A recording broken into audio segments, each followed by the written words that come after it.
नमस्कार शेतकरी बांधवांनो, द रॉयल शेतकरी कॉर्नर या चॅनलवर आपले सहर्ष स्वागत आहे। जर या चॅनलवर तुम्ही नवीन असाल तर आमच्या चॅनलला सबस्क्राईब करा आणि बेल आयकॉनला सुद्धा प्रेस करायला विसरू नका। महाराष्ट्र सरकारने शेतकऱ्यासाठी सोलार फवारणी पंप योजना 2024 सुरू केली आहे, ज्या अंतर्गत शेतकऱ्यांना 100% अनुदानावर सोलर बॅटरी फवारणी पंप प्रदान केले जाणार आहे। बघा, या योजनेचे जे काही उद्दिष्ट आहे की शेतकऱ्यांना तंत्राच्या सहाय्याने जे काही पिकावर कीटकनाशकाची जी काही फवारणी करण्यास प्रोत्साहन देणे। बघा, त्यानंतर पिकाचे उत्पादनात वाढवून शेतकऱ्याचे उत्पन्न वाढावे। त्यानंतर जे काही पीक आहे, पिकांना रोगराई आणि किड्यापासून संरक्षण देणे या योजनेचे उद्दिष्ट आहे। बघा, आपण बघू शकतो की चार्जिंगवरचा जो काही फवारा आहे, त्या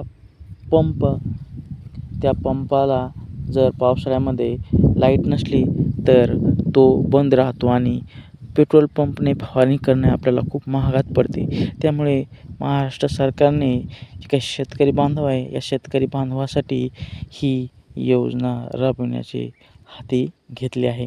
तर बघा, महाराष्ट्र शासनाच्या उद्दिष्ट असे होते किंवा आहे की जे काही किडे आहे, जे काही रोगराई आहे, ती पिकावरचे किडे आणि रोग हे सर्व नष्ट व्हावा, ह्या योजनेचे मुख्य कारण आहे। आणि सर्व शेतकऱ्यांचे जे काही पीक आहे ते व्यवस्थित यावात।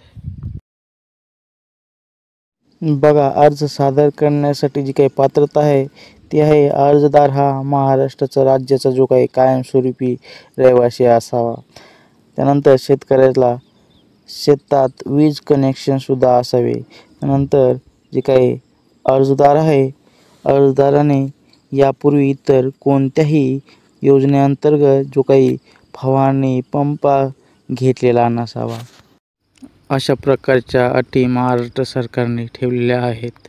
या योजनेसाठी तुम्ही जर पात्र असाल तर तुम्ही सुद्धा ही योजनेचा लाभ घेऊ शकता आणि यासाठी लागणारे जे काही आवश्यक कागदपत्रे आहे ते तर तुम्हाला सर्वात अगोदर लागणार आहे आधार कार्ड, त्यानंतर ओळखपत्र आणि त्यानंतर रहिवासी प्रमाणपत्र, त्यानंतर तुम्हाला लागणार आहे 7/12 उतारा, तसेच तुम्हाला लागणार आहे बँक पासबुक, त्यानंतर तुम्हाला लागणार आहे वीज बिल आणि त्यानंतर पासपोर्ट साईज फोटोसुद्धा तुम्हाला लागणार आहे। आणि अर्ज प्रक्रिया महाराष्ट्र कृषी विभागाची जी काही अधिकृत वेबसाईट आहे महाडेबिट, या वेबसाईटवर जाऊन तुम्ही अर्ज करू शकता किंवा जवळील माहिती सेवा केंद्राला संपर्क साधून तुम्ही अर्ज